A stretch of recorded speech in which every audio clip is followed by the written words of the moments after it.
pujian bagimu, pujian bagimu, segala pujian dan syukur bagimu. Allah yang mulia, kuduslah namamu. Kaulah yang awal dan akhir dari segalanya. Yesus, kaulah pujian Kaulah bagimu. yang awal dan yang akhir. Kaulah yang awal dan akhir dari segalanya. Yesus, kaulah pujian bagimu. Awal dan akhir. Kaulah yang awal dan akhir dari segalanya. Yesus, kaulah pujian bagimu. Yes Tuhan, amin, amin. Terima kasih Tuhan, bagimulah pujian, bagimu hormat. Apapun situasi dan keadaan kami hari ini, kami katakan kau hebat Tuhan. Yes. Kau luar biasa, kau Amin. layak disembah, Amin. kau layak ditinggikan, layak diagungkan. Terima kasih Bapa hari ini, kami bersyukur Amin. kau hadir di tengah-tengah pujian umat. Saatnya Bapa kami akan dengar firman. Bapa bicaralah, sampaikan apa yang Bapa mau. Bukakan kebenaran, beri hikmat bagi hamba-Mu Amin. dan semua kami yang pada saat ini ada di tempat ini. Kami buka hati kami untuk selebar-lebarnya Ya, buat Tuhan. firman Allah. Kami katakan kepada pikiran kami katakan kepada seluruh hidup kami, tunduklah kepada firman Allah dan taatilah firman Allah. Kami bersyukur buat hari ini. Di dalam nama Yesus Tuhan, kami doa dan ucap syukur. Oh, haleluya. Amin. Silakan duduk Bapak Ibu. Shalom Bapak Ibu. Ya, kita bersyukur hari ini. Saya percaya kita semua sehat-sehat. Amin. Ya, pujian kita sudah memuji menyembah Tuhan dengan sukacita. Dan saatnya kita akan belajar sama-sama. Termasuk saya juga sedang belajar dengan kebenaran ini. Tema firman Tuhan yang sudah ditentukan adalah Roh Kudus sumber kebenaran, damai sejahtera dan sukacita. Sumber itu artinya asal. Dia merupakan asal. Jadi kalau dikatakan sumber asal dari kebenaran, damai sejahtera dan sukacita itu asalnya dari Roh Kudus. Jadi bukan yang dari luar masuk ke dalam, tapi yang dari dalam. Pada waktu kita terima Yesus Bapak Ibu, setiap orang yang di tempat ini, kalau dia belum terima Yesus, tentu sumber itu belum masuk di dalam kehidupannya. Belum ada di dalam kehidupannya. Pada waktu kita terima Yesus, tadinya kita orang berdosa, kemudian kita terima Yesus sebagai Tuhan dan Juru Selamat. Saat itulah sumber itu, yaitu Roh Kudus itu dia tinggal. Dikatakan Alkitab dia bergerak, dia menetap di dalam hidup kita. Makanya hanya orang-orang yang sudah percaya Yesus yang sanggup memuji Tuhan dengan benar. Dengan tadi ini, dengan kebenaran, dengan damai sejahtera dan sukacita, itu hanya orang-orang yang di dalam hidupnya ada sumber, yaitu Roh Kudus itu sendiri. Hari ini kita akan belajar dari Roma pasal 14 ayat yang ke-17. Kita baca sama-sama karena satu ayat aja Bapak Ibu. Dua, iya. Sebab kerajaan Allah bukanlah soal makanan dan minuman, tetapi soal kebenaran, damai sejahtera dan sukacita oleh Roh Kudus. Jadi kerajaan Allah nanti kita akan jelaskan. Kerajaan Allah itu bukan soal apa yang dimakan, apa yang diminum. Kerajaan Allah itu bukan soal hal-hal duniawi, hal-hal yang Bapak Ibu diberkati terus banyak uang, bukan soal itu. Satu kali saya ingat pada waktu kuliah, tapi baru saya mengerti pada waktu kuliah dulu kalau kita makan gitu kan, makan enak, anak kuliah suka bilang, aduh baru nampak sorga. Kerajaan Allah bukan soal makanan, soal minuman. Karena nanti kalau makanan minuman ini hanya milik orang-orang tertentu yang makan di tempat-tempat di restoran yang enak. Tapi kerajaan Allah itu soal kebenaran, damai sejahtera, sukacita dan oleh Roh Kudus. Kerajaan Allah itu adalah Allah yang memerintah atas langit, atas bumi. Bapak Ibu, kerajaan Allah benar itu sorga. Tapi saya mau membawa kita kepada satu paradigma. Jangan dulu berpikir sorga yang nanti. Akhirnya kita berpikir kita nggak bisa menikmati sorga pada saat ini. Karena Allah adalah sumber. Dia adalah sumber kebenaran, damai sejahtera dan sukacita. Kerajaannya, kerajaan Allah, kita yang sudah menerima Dia sebagai Tuhan dan Juru Selamat, seharusnya memang kitalah yang membawa kerajaan Allah, yaitu Kristus sendiri yang sebagai rajanya. Dan kita adalah orang-orang yang sudah ada di dalam kerajaan itu.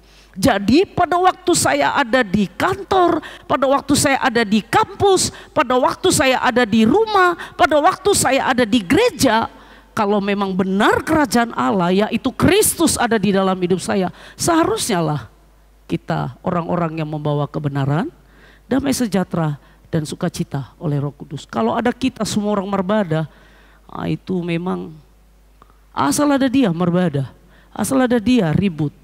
Ini mungkin kita perlu mengkaji dengan benar. Supaya kita arahkan jangan berpikir sorga yang nanti.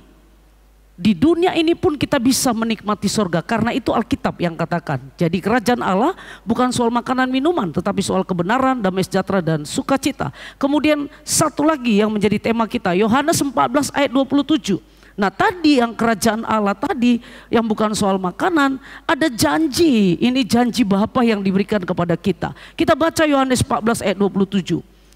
Damai sejahtera ku tinggalkan bagimu, damai sejahtera ku berikan kepadamu.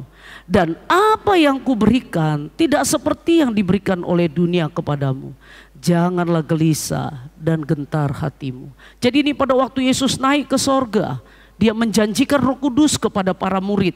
Karena para murid sedang dalam keadaan ketakutan. Kenapa? Pemimpin mereka sudah naik ke sorga. Mereka berpikir mereka akan kehilangan figur. Mereka nggak akan bisa lagi melihat mujizat-mujizat Yesus yang lakukan di muka bumi. Tapi Yesus bilang kepada para murid, jangan gelisah dan gentar hatimu. Kenapa? Damai sejahtera sudah kutinggalkan kepadamu. Melalui apa? Roh Kudusnya diberikannya kepada kita. Pada waktu Yesus naik, Roh Kudusnya turun kepada kita. Dan Roh Kudus itulah yang menolong kita. Kalau Bapak Ibu mau tahu, pada waktu Bapak Ibu misalnya mau mengambil sesuatu, misalnya mau mencuri sesuatu, kemudian ada seperti hati batin kita yang bicara, jangan, makanya kata Alkitab jangan matikan hati nurani. Itulah Roh Kudus, dikatakan damai sejahtera ku berikan kepadamu. Dan apa yang diberikan kepada kita enggak sama sama yang diberikan dunia. Kalau dunia dia beri lenyap, tapi Roh Kudus yang diberikan itu dari selama-lamanya sampai selama-lamanya. Dia enggak pernah pergi dari hidup kita. Ketika saya jatuh ke dalam dosa, waktu saya sudah terima Yesus, rohnya nggak pergi dari saya. Dia nggak tinggalkan saya. Dia tetap menuntun saya. Dia tetap mengampuni saya. Rohnya itulah yang menginsapkan saya sehingga saya bisa lebih baik hari demi hari. Dia nggak pergi hanya karena dosa yang kita lakukan. Jadi kita bisa ngerti bahwa Roh Kudus itu tinggal dan ada di dalam kita. Nah, mungkin tema kita ini adalah kenapa bisa muncul, supaya kita ngerti. Kita harus ngerti kenapa bisa ada muncul kalimat, sebab kerajaan Allah bukan soal makanan dan minuman. Ada situasi apa pada saat itu? Kalau kita lihat Bapak Ibu, ini dari Roma pasal yang ke-14 ayat yang ke-17. Ada satu situasi kalau kita baca. Saya nggak akan buka semuanya, tapi saya akan buka beberapa ayat. Kenapa muncul Roma 14 ayat 17? Sebab karena kerajaan Allah bukan soal makanan minuman, tetapi soal kebenaran, damai sejahtera, sukacita. Apa yang sedang terjadi pada saat itu?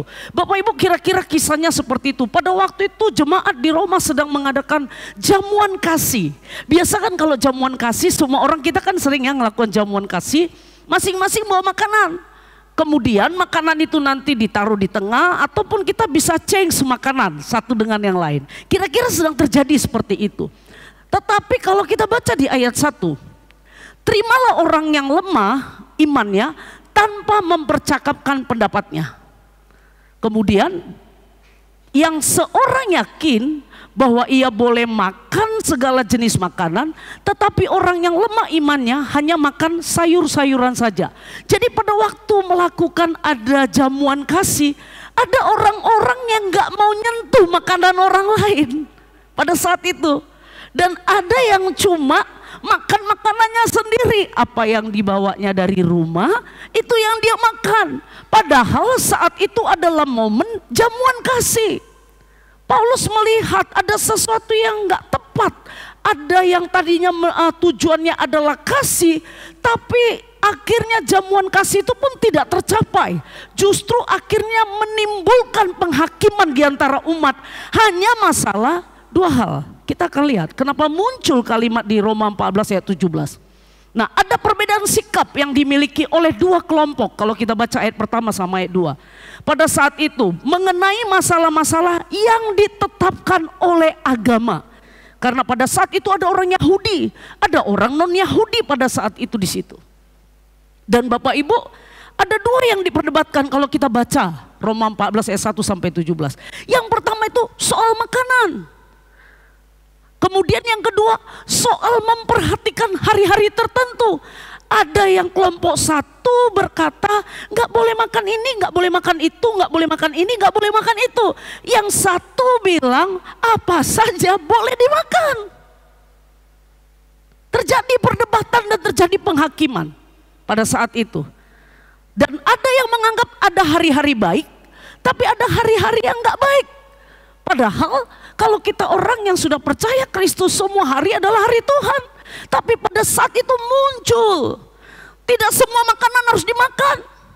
Ada orang-orang dalam konteks ini kalau kita baca, Bapak Ibu, itu yang lemah imannya meyakini hanya makan sayur-sayuran aja yang boleh. Jadi yang lemah imannya pada saat itu makannya sayur doang. Dia nggak mau makan sentuh makanan orang lain. Menurut dia, bahwa orang yang makan sayurlah yang ada di dalam orang-orang kerajaan Allah. Jadi dia makan sayurnya sendiri. Tapi ada pendapat yang kedua.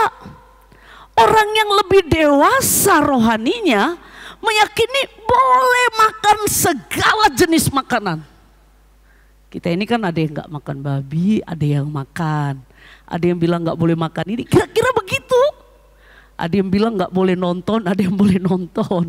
Oh, macam-macam terjadi perdebatan. Yang tadinya jamuan kasih itu jadi kacau karena apa? Terjadi penghakiman di dalamnya. Orang yang dewasa rohaninya meyakini boleh makan segalanya. Kalau Bapak Ibu baca tadi ya, betul ya? Saya ambil dari Alkitab. Ayat yang ketiga muncul kalimat ini. Siapa yang makan, entah makan apa aja pun tadi itu, siapa yang makan, mau makan sayur kek, mau makan daging babi kek, mau makan capcay kek, mau makan apa aja. Dibilang begini, siapa yang makan, janganlah menghina orang yang tidak makan. Dan siapa yang tidak makan, yang gak makan nih. Kalau Anda gak mau makan sayur, dibilang jangan menghina orang yang gak makan. Tapi siapa yang tidak makan, jangan juga menghakimi orang yang makan. Karena kerajaan Allah bukan soal makan minum. Ditutup dibilang begini, sebab Allah telah menerima orang itu makan sayur atau makan apapun, Yesus sudah mati untuk semua orang. Mau makan apapun, menurut ayat ini, kita baca Alkitab. Mau makan apapun, Paulus bilang, jangan menghina orang kalau dia nggak makan. Jangan dihina, nggak makan dia, dihina. Tapi juga jangan menghakimi. Akhirnya jamuan kasih itu kacau. Kenapa? Terjadi penghinaan dan penghakiman pada saat itu. Nah, kalau kita lihat selanjutnya, Paulus katakan kepada orang yang makan, ini Paulus ngomong, janganlah menghina orang yang gak makan. orang yang gak makan, jangan menghakimi orang yang makan. Dan kemudian bagi orang percaya, ini poinnya Bapak Ibu. Kalau kita lihat, bagi orang percaya makan atau tidak makanan tertentu, kita makan atau tidak makan makanan tertentu bukan merupakan persoalan moral pada saat itu. Itu hanya masalah pilihan, kata Paulus. Kau mau makan sayur, jadi pada saat itu tadi saya katakan lagi perjamuan, makanan diletak, ada yang gak mau sentuh makanan itu. Dia makan sendiri, padahal seharusnya maunya Paulus pada saat itu perjamuan kasih itu diletak semua, kita makan bareng-bareng semua makanan, diambil sikit-sikit. Tapi ada yang gak mau, dia makan sendiri. Karena apa? Ada terjadi penghinaan, ada terjadi penghakiman di situ. Supaya kita tahu kenapa muncul akhirnya kerajaan Allah. Supaya kita juga sebagai orang percaya jangan sibuk di sini, makan nggak boleh, itu nggak boleh, ini nggak boleh, itu nggak boleh. Repot kita jadi orang Kristen yang nggak merdeka. Kecuali dosa. Saya sepakat dengan dosa. Kalau dosa tetap dosa. Tapi kalau cuma makan, Paulus bilang ini bukan masalah moral. Najis, kalau kita nanti baca ayatnya, najis itu menurut pandangan orang itu tersebut.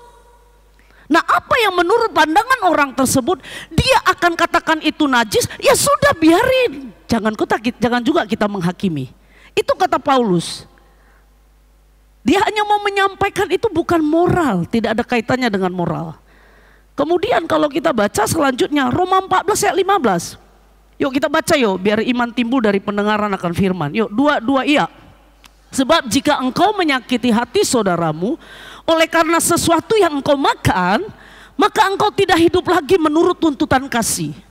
Janganlah engkau membinasakan saudaramu oleh karena makananmu, karena Kristus telah mati untuk dia.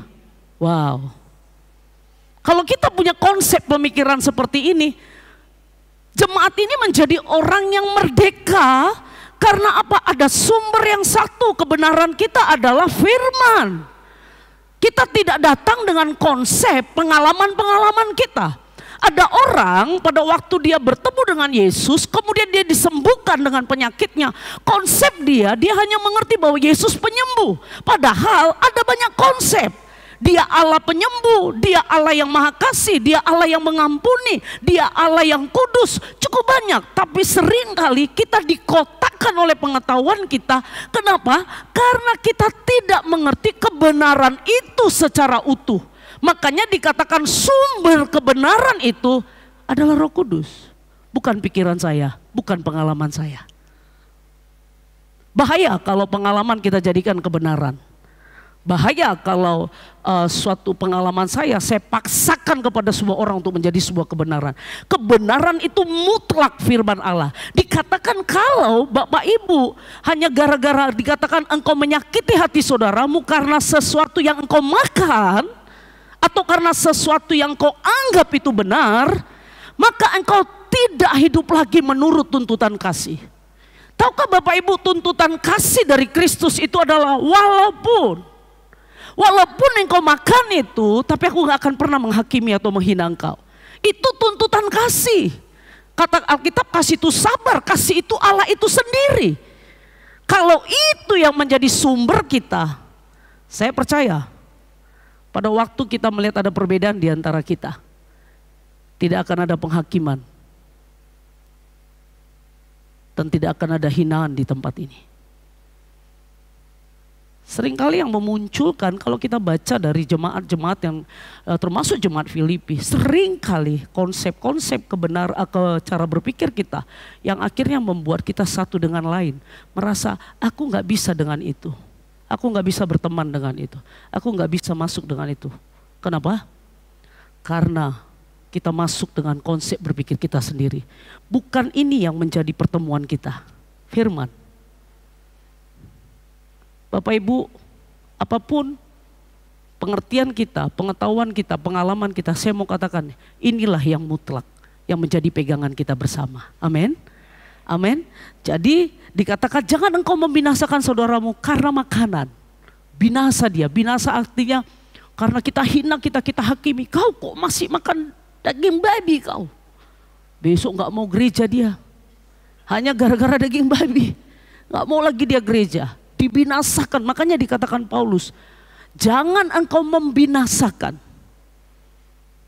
Kenapa kita perlu ini? Nah Bapak Ibu kalau kita lihat selanjutnya. Yang pertama, dari ayat ini semua, yang pertama kita bisa tahu bahwa Roh Kuduslah sumber dari kebenaran. Roh Kudus sumber kebenaran. Yaitu apa? Melalui firman-Nya. Firman Allah itu sebagai sumber kebenaran yang mutlak yang gak bisa diganggu gugat. Kita harus sepakat dengan itu.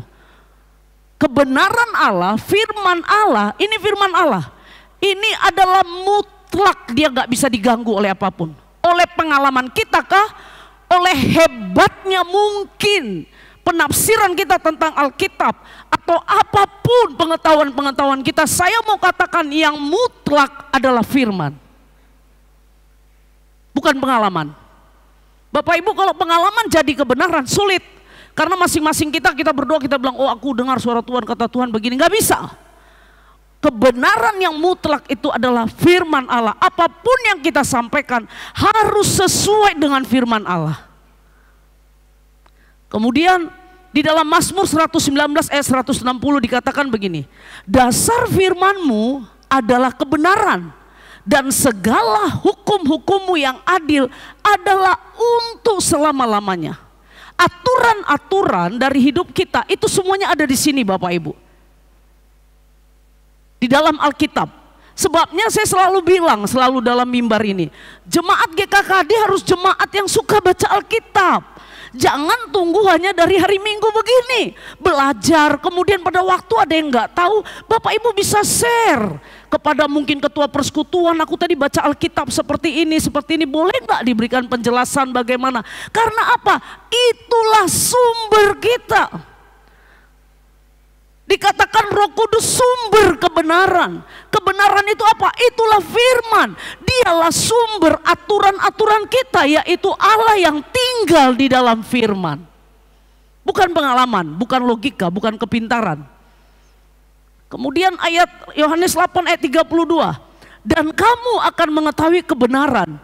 Dan kebenaran itu yang akan memerdekakan kamu. Bapak Ibu kalau nggak salah beberapa minggu yang lalu Pak Rudolf yang khotbah dikatakan bahwa minta hikmat. Minta hikmat. Pada waktu Bapak Ibu membaca kebenaran supaya apa? Jangan terjadi seperti jemaat di Roma tadi. Terjadi penghinaan, terjadi penghakiman. Padahal seharusnya itu momen untuk kita boleh bersama, bersatu. Tapi momen itu rusak hanya karena apa? Konsep-konsep pemikiran agama-agama yang kita buat.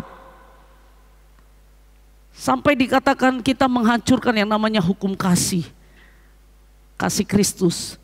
Makanya sumber kebenaran itu adalah Roh Kudus. Melalui apa? Kebenaran firman Allah. Sekali lagi saya ajak, ayo baca Alkitab. Suka nggak suka, ngerti nggak ngerti, bukan masalah banyaknya, pokoknya baca setiap hari. Karena iman timbul, kata Roma 10:17, iman itu timbul dari mana? Dari pendengaran akan firman, nggak ada yang lain. Iman kita hanya timbul dari pendengaran dan pendengaran akan firman. Roma pasal 10 ayat 17. Jadi sumber kebenaran kita adalah Roh Kudus, bukan pengalaman, bukan apa yang kita makan. Makanya tadi muncul kerajaan Allah bukan soal makanan minuman. Kerajaan Allah itu soal kebenaran yang mutlak yang gak bisa diubah oleh apapun. Selanjutnya Roma 14 ayat 13 kita baca Bapak Ibu, biar sama-sama kita belajar. Dua iya. Karena itu janganlah kita saling menghakimi lagi, tetapi lebih baik kamu menganut pandangan ini. Jangan kita membuat saudara kita jatuh atau tersandung. Jangan. Sekali lagi yang terakhir apa katanya?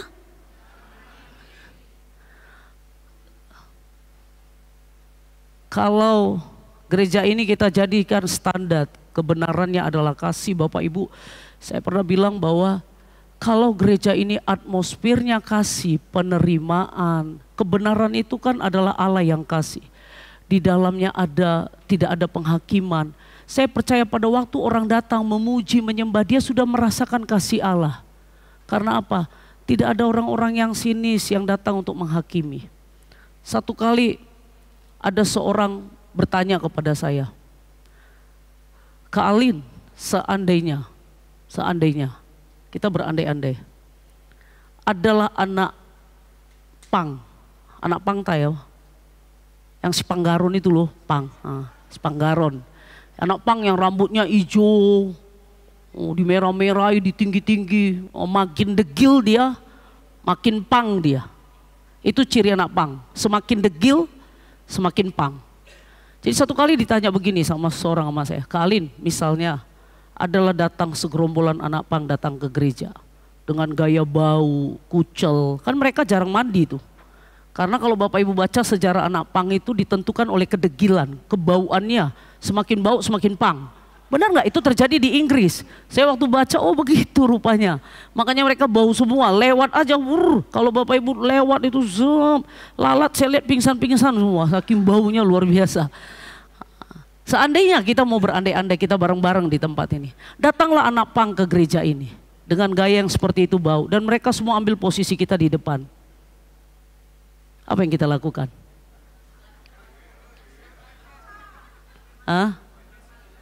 Kayak masker, terus,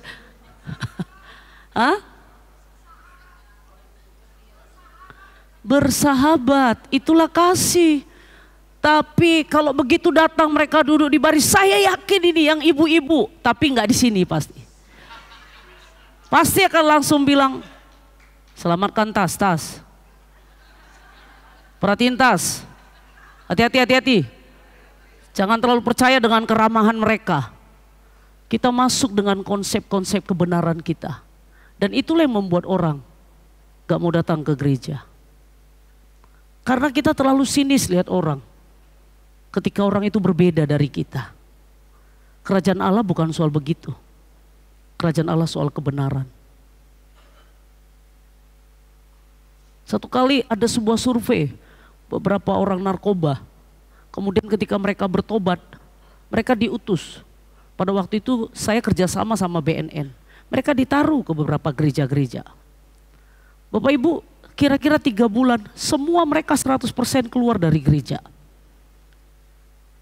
Waktu kami buat survei kami tanya, kenapa kalian nggak mau gereja? Sederhana jawabannya. Orang gereja kalau lihat orang yang berbeda dengan dia, di otaknya selalu pengen mengubah orang itu. Tapi ironisnya, orang gereja itu juga nggak pernah berubah dari dulu. Saya cukup terkejut baik dengarnya. Setiap lihat orang yang berbeda, dia langsung pengen punya niat mengubah orang itu. Padahal bukan kita yang bisa ubah orang.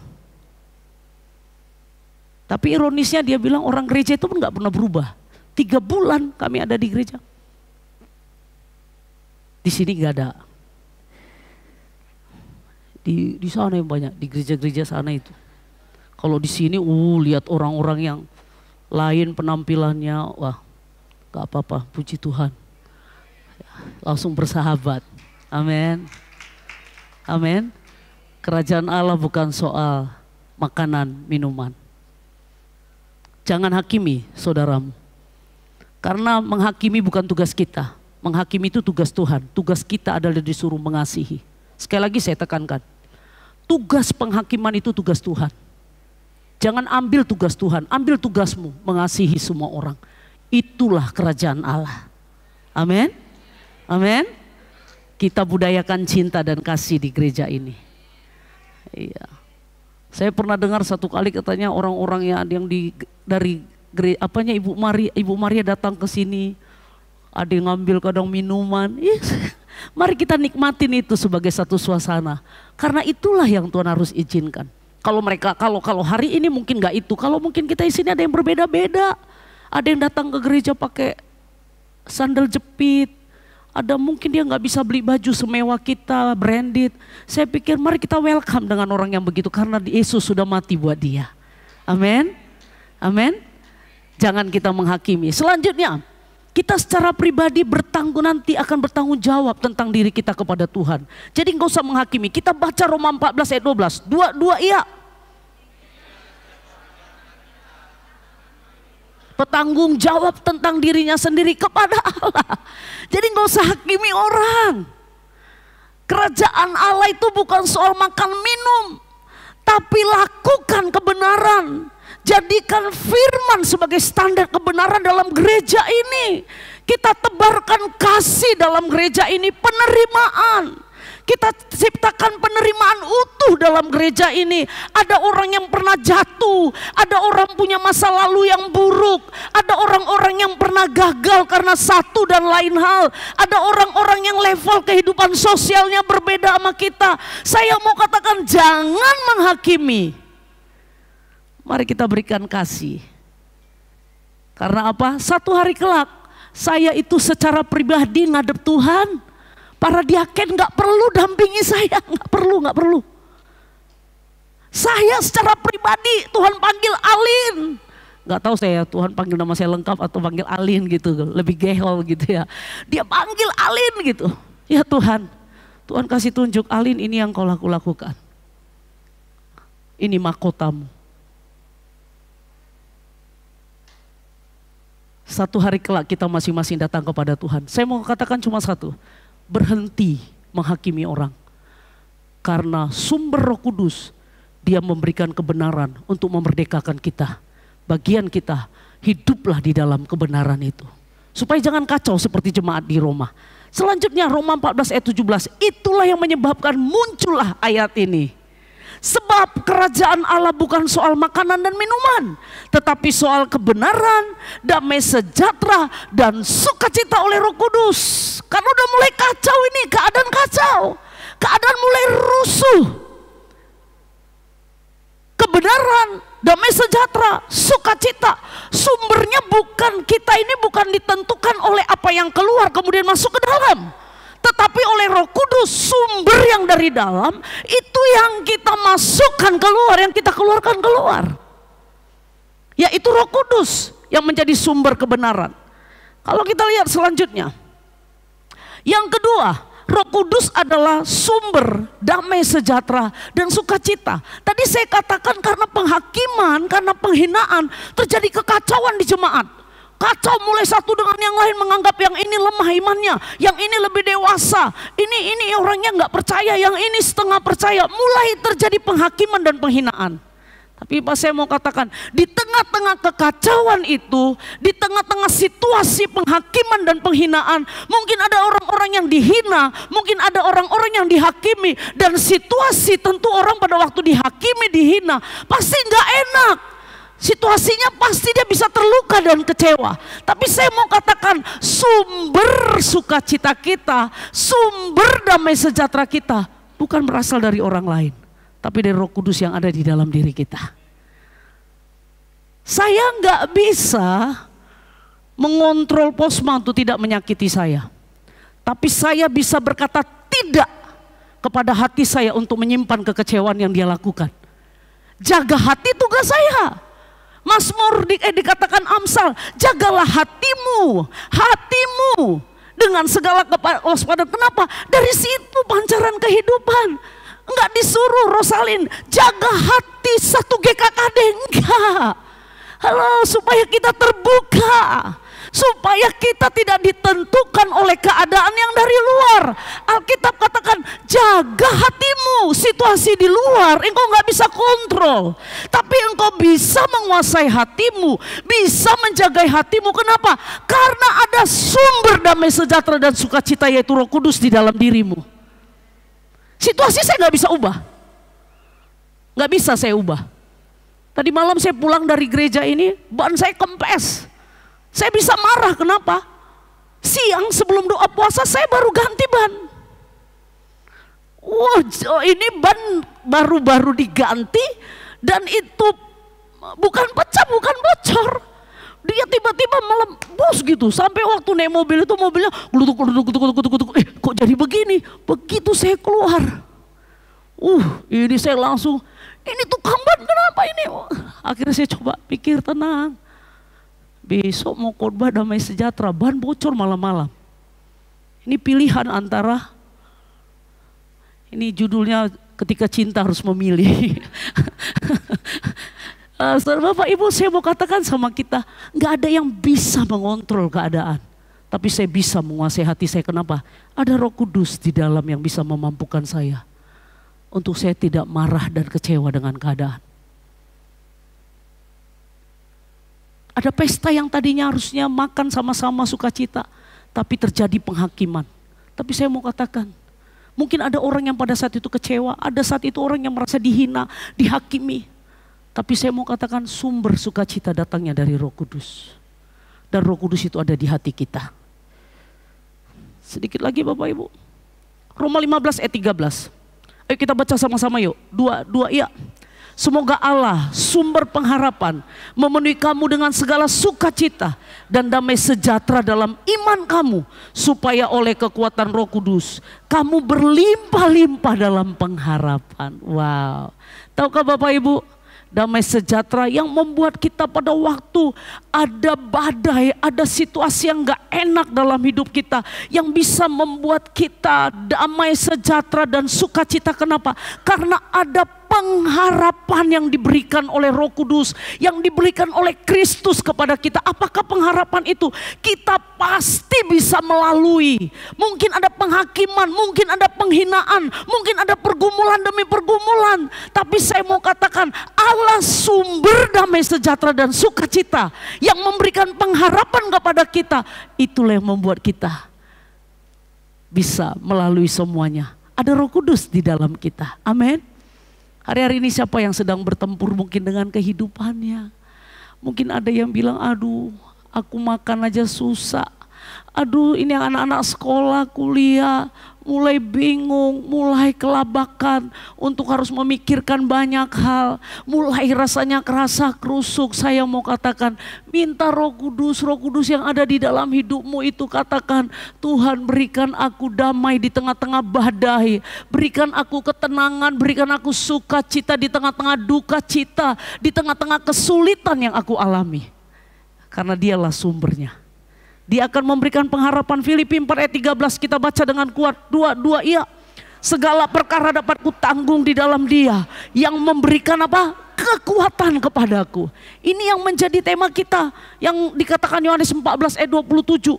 Damai sejahtera ku tinggalkan bagimu, damai sejahtera ku berikan kepadamu, dan apa yang ku berikan tidak seperti yang diberikan oleh dunia kepadamu. Jangan gelisah dan gentar hatimu. Ini yang dikatakan tadi, segala perkara dapat kutanggung di dalam Dia. Bapak Ibu, di dalam Roh Kudus apapun itu, sekali lagi engkau mau merasakan damai sejahtera atau sukacita, itu pilihan yang harus kita pilih. Segala perkara dapat kita tanggung di dalam Tuhan. Gak ada yang gak bisa. Mungkin kita bilang terlalu sulit, tidak ada. Alkitab katakan segala perkara dapat kita tanggung di dalam Dia. Roh Kudus yang dijanjikan Allah itu Dia turun, Dia ada di dalam kita. Dialah yang memampukan kita sehingga segala perkara dapat kita tanggung di dalam Tuhan yang memberikan kekuatan kepada kita. Makanya dikatakan jangan gelisah dan gentar hatimu. Jangan gelisah. Mulai kerasa kerusuk, mulai bingung. Hari ini Roh Kudus ada di dalam kita. Jangan gelisah dan jangan gentar hatimu. Selanjutnya saya akan tutup dengan ayat ini. Bapak Ibu, ini satu kisah Nabi Habakuk. Dia mengalami satu kesukaran. Dikatakan di ayat yang ke-17. Saya akan baca buat Bapak Ibu sampai ayat yang 19. Kita sering dengar ayat ini. Dikatakan sekalipun pohon ara tidak berbunga, pohon anggur tidak berbuah, hasil pohon zaitun mengecewakan, sekalipun ladang-ladang tidak menghasilkan bahan makanan, kambing domba terhalau dari kurungan, dan tidak ada lembu sapi di dalam kandang. Namun, dikatakan apa? Aku akan bersorak-sorak. Tapi bersorak-soraknya harus ada kata di dalam Tuhan. Bukan karena motivator-motivator. Bukan karena kita mungkin dengan apapun yang kita buat bersorak-sorai di tengah-tengah pohon sedang tidak berbuah, di tengah-tengah masalah, di tengah pergumulan. Cuma di Roh Kudus yang di dalam kita yang bisa, yang Dia merupakan sumber damai sejahtera, sumber sukacita. Hanya Dia yang bisa menguatkan kita. Dikatakan apa? Kambing domba terhalau dari kurungan dan tidak lembu sapi dalam kandang. Namun aku akan bersorak-sorak di dalam Tuhan. Beria-ria di dalam Allah yang menyelamatkan aku. Allah Tuhanku, itu kekuatanku. Ia membuat kakiku seperti kaki rusa. Ia membiarkan aku berjejak di bukit-bukit. Di bukit-bukitku. Bapak Ibu, saya akan tutup dengan ayat ini. Kalau kita lihat, dia seorang nabi. Dia orang yang percaya Tuhan. Pada saat itu dia merasa, Bapak Ibu kalau baca lihat perikop ini merupakan kebutuhan dasar manusia. Tapi kebutuhan dasarnya dia pun dia tidak bisa terpenuhi. Bapak Ibu bisa bayangkan, semua ini kebutuhan dasar. Sekalipun ini pekerjaan-pekerjaan orang Israel semua di sini. Antara berkebun dengan berternak. Ini semuanya pekerjaannya sepertinya selesai, nggak ada. Dikatakan sekalipun pohon ara tidak berbunga. Pohon ara itu merupakan salah satu yang bisa menghasilkan uang. Tapi dikatakan tidak berbunga. Pohon anggur yang biasa merupakan kerja orang Israel, itu pun tidak berbuah. Sesuatu yang seharusnya itu menjadi kebutuhan dia untuk kebutuhannya, itu pun gak terpenuhi. Hasil pohon zaitun ada dalam hidup ini bisa mengecewakan. Apapun itu, saya katakan tadi, dari luar sana bisa mengecewakan. Ada hal-hal di dalam hidup yang terjadi di luar dari prediksi kita. Kalau ada Bapak Ibu di tempat ini, engkau merasa kecewa dengan hidup ini. Ada hal-hal dibuat di dalam hidupmu, engkau sulit merasakan damai sejahtera karena kekecewaan yang begitu dalam di dalam hatimu.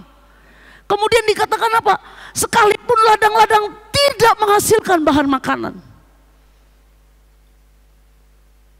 Kambing domba terhalau dari kurungan. Kambing dombanya mengalami penghalauan dari kurungan. Kemudian apa lagi? Enggak ada lembu sapi, kosong, padahal itu merupakan untuk cari nafkahnya pada saat itu orang nabi. Dikatakan apa lagi?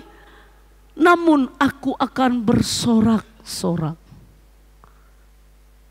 Situasi belum berubah. Dan di sini dikatakan ayat yang beria-ria bersorak dalam Tuhan, beria-ria di dalam Allah yang menyelamatkan aku. Allah Tuhanku itu kekuatan, Ia membuat kakiku seperti kaki rusa. Waktu saya coba baca, kenapa ayat ini menyatakan kaki rusa? Bapak Ibu, rusa itu adalah binatang yang lemah, tapi dia hidup di tengah-tengah hutan, di mana di situ ada binatang-binatang liar dan kemudian ada pemburu yaitu manusia.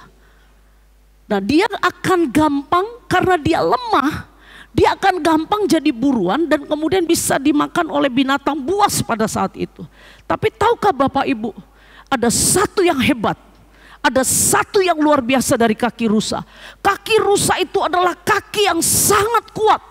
Pada waktu dia dikejar oleh musuh, dia akan bisa terhalang dari musuh. Kenapa? Karena kakinya itu sangat kuat untuk naik ke gunung batu yang berbatu-batu. Dia punya kaki yang begitu hebat sehingga dia bisa tegak berdiri dan dia bisa lari pada waktu dia dikejar-kejar, pada waktu dia dalam keadaan terjepit. Kakinya bisa tegak berdiri dan dia bisa lari begitu cepat sehingga dia tidak jadi mangsa dari binatang liar maupun buruan manusia. Dia lemah, tapi dia punya kaki yang kuat untuk bisa berdiri, untuk lari. Bapak Ibu, kalau kita mengalami sama kayak seperti Habakuk, mengecewakan, kambing domba terhalau, lembu sapi nggak ada di dalam kandang, pohon ara tidak berbuah, pohon anggur tidak berbunga, tidak berbuah. Hari ini engkau merasa kayaknya ada Roh Kudus, Dialah sumber kekuatan. Seperti rusa tadi, dibuat kakinya kuat supaya dia bisa tegak berdiri dan dia bisa lari dengan kehebatannya. Tuhan ciptakan dia punya kaki yang luar biasa. Saya mau katakan Bapak Ibu, mungkin kau sudah mulai merasa lemah. Dengar baik, Roh Kudus sumber kebenaran, damai sejahtera dan sukacita. Dia sanggup menguatkan kakimu sehingga engkau bisa lari kepada gunung Tuhan dan engkau akhirnya mengalahkan semua pencobaan-pencobaan yang kau alami. Tantangan-tantangan. Dikatakan segala perkara engkau dapat tanggung pada waktu apa? Engkau tinggal di dalam Dia. Dialah sumber. Dia sumber. Saya mau ajak kita hari ini. Kalau engkau sedang mengalami sama seperti Bapak Ibu sedang mengalami sama seperti yang dialami oleh Nabi Habakuk. Dia sumber. Jangan bergantung sama manusia. Jangan berharap kepada manusia. Dikatakan segala perkara dapat kutanggung di dalam Dia, bukan di dalam manusia. Mungkin engkau punya banyak apapun itu, pegangan atau apapun itu orang-orang yang kau bisa andalkan. Tapi hari ini saya mau katakan, berharap kepada Dia. Minta Roh Kudus menguatkan engkau. Minta Roh Kudus memberikan ketenangan. Mungkin kau katakan hatiku enggak, udah kacau, hatiku udah, aduh Tuhan, enggak tahu. Mungkin sama kayak jemaat tadi, akhirnya membuat kita takut dihakimi, takut dihina. Padahal sebenarnya kita sedang mengalami seperti kekacauan di jemaat yang Roma tadi. Tapi hari ini minta sumber, yaitu Roh Kudus itu sendiri. Kalau engkau mungkin Bapak Ibu mungkin takut untuk bicara kepada orang lain. Paling enggak kau datang kepada alamat yang tepat, yaitu Kristus melalui Roh Kudus yang akan memberikan kekuatan kepada kita. Buka hatimu selebarnya buat Roh Kudus. Buka hatimu. Bapak Ibu yang paling tahu pergumulan-pergumulan secara pribadi. Roh Kudus diutus Bapa untuk nolong kita. Roh Kudus diutus Bapa untuk membantu kita. Roh Kudus diutus Bapa untuk memberikan damai sejahtera dan ketenangan kepada kita. Mari kita berdoa. Kita bangkit berdiri, kita berdoa.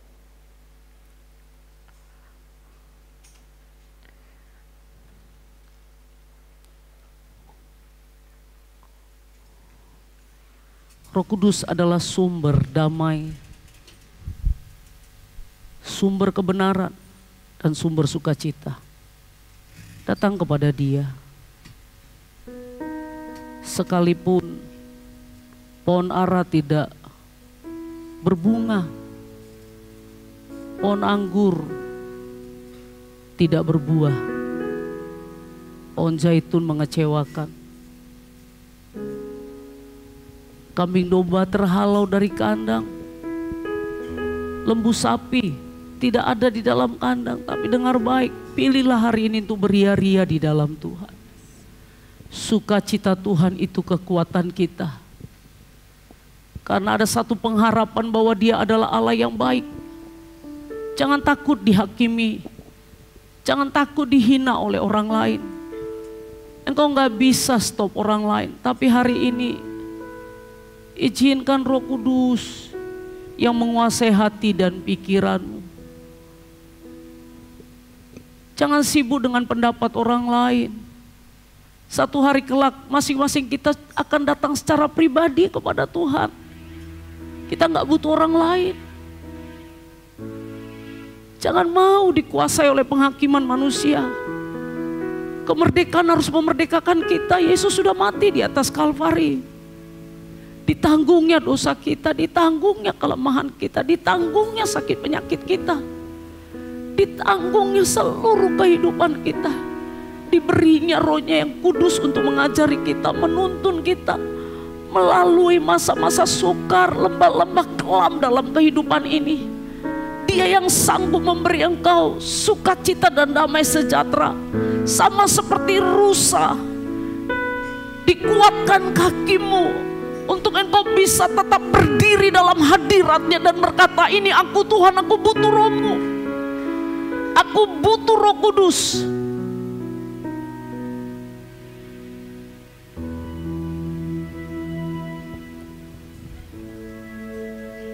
Roh Kudus, masing-masing datang terbuka di hadirat-Nya.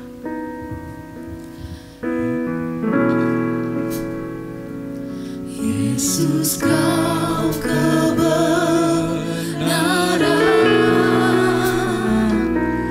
yang menyelamatkanku. Kau memberikanku hidup dan pengharapan.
kasih-Mu.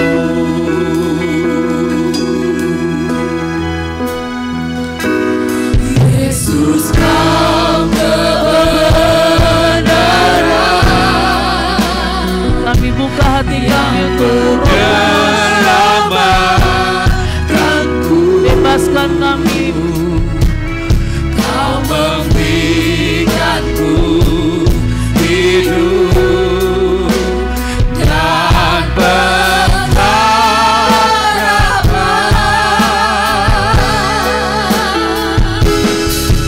Berikut kehendak Apapun keadaan kami, apapun situasi kami, anugerah-Mu. kami percaya kepada anugerah-Mu Tuhan. Nyatakan janji-Ku kepadamu.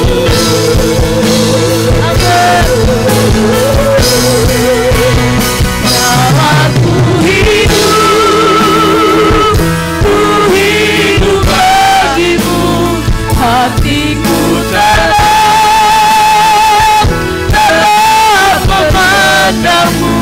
Dunia tak bisa menjauhkanku dari kasih-Mu.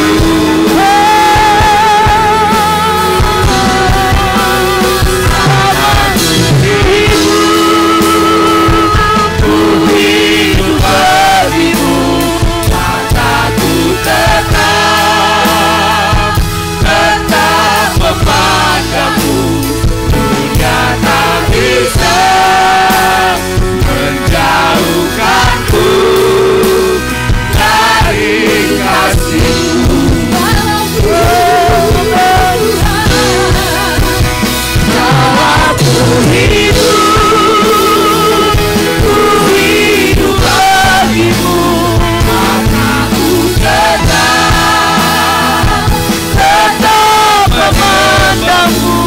Dunia tak bisa menjauhkanku dari kasih-Mu.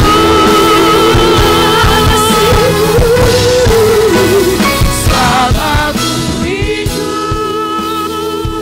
ku hidup bagi-Mu. Hatiku tetap memandang-Mu. Dunia tak bisa menjauhkanku dari kasih-Mu. Bapak Ibu, saudara-saudari yang ada di tempat ini,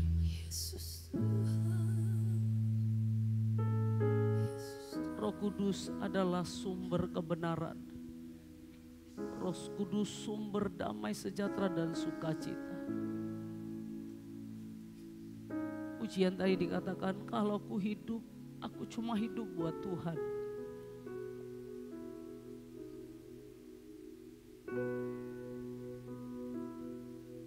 Berjalan bersama Tuhan bukan berarti tanpa sebuah problem atau masalah. Ada hal-hal yang bisa terjadi, bahkan itu di luar dari apa yang kita pikirkan itu bisa terjadi.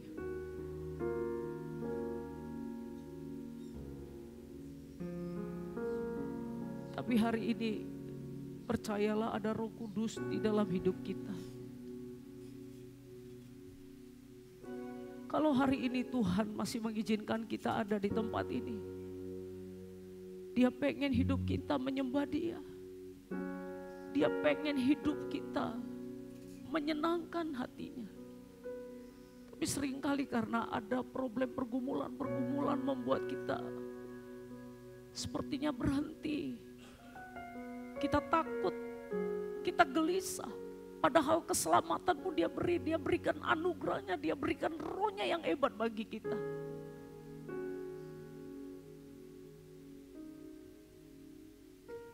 Dunia gak bisa pisahkan kita dari kasih Tuhan. Kekurangan, ketelanjangan kata Paulus. Apapun itu gak bisa memisahkan cinta kita dengan Tuhan kita. Kita butuh Roh Kudus melalui menjalani kehidupan ini. Karena dialah sumber kebenaran, sumber kekuatan kita, dia sumber damai sejahtera dan sukacita di tengah badai sekalipun. Buka hatimu untuk Roh Kudus. Kalau hari ini Bapak Ibu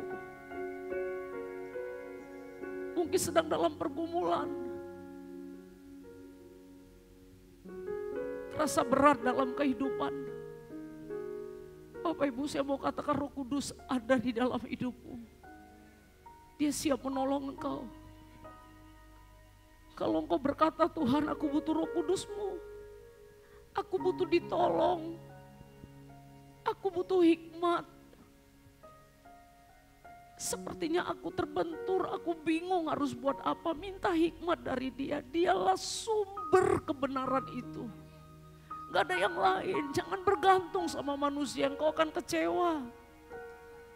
Hari ini kalau engkau berkata, Tuhan, aku perlu Engkau, Roh Kudus-Mu berikan terus kepadaku.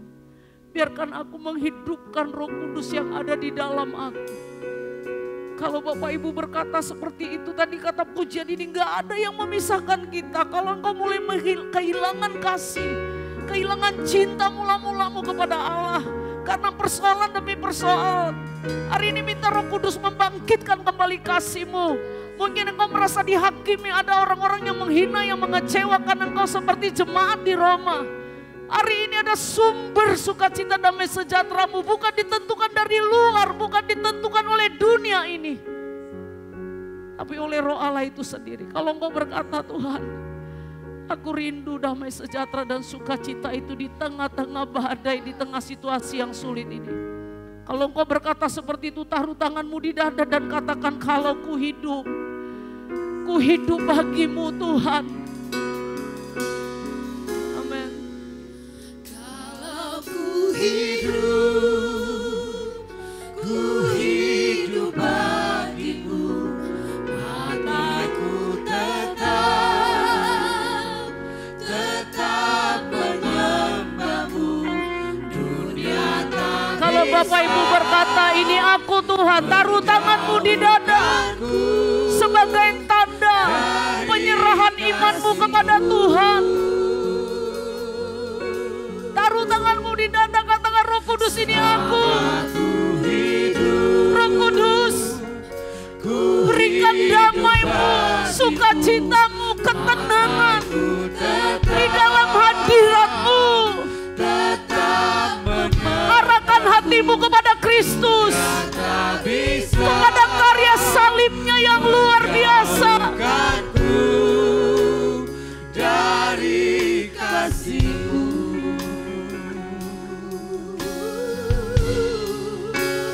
salah ku hidup bagimu. Berapa hari ini kami berdoa buat setiap orang yang menaruh tangan di dada. Roh Kudus, Engkau ada, Engkau hadir di tempat ini.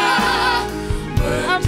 Menjauhkanku dari kasih-Mu.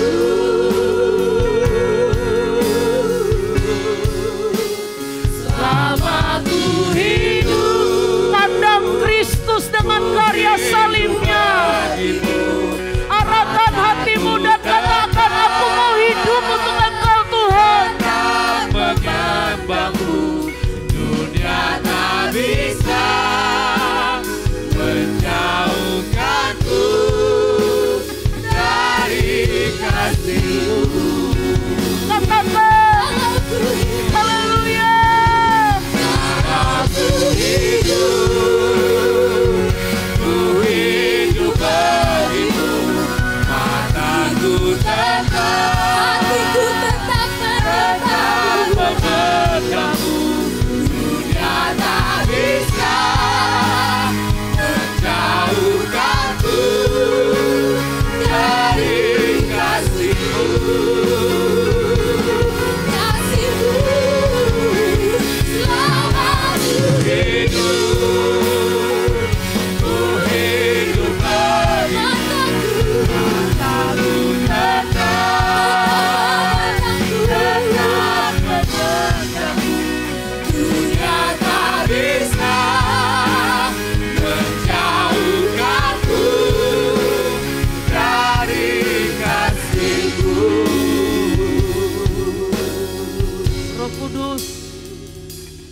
Hari ini Tuhan, Engkaulah yang menjadi sumber kebenaran, damai sejahtera dan sukacita pada seluruh umat-Mu, khusus yang menaruh tangan di dada.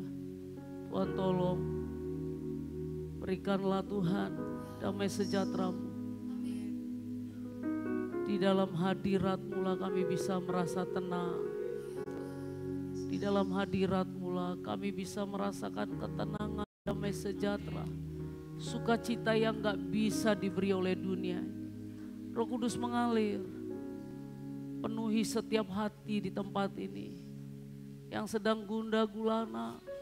Berikan ketenangan, damai sejahtera-Mu, sukacita-Mu, kebenaran-Mu yang memerdekakan. Terima kasih Tuhan. Terima kasih Roh Kudus. Terima kasih. Bekerjalah terus Tuhan.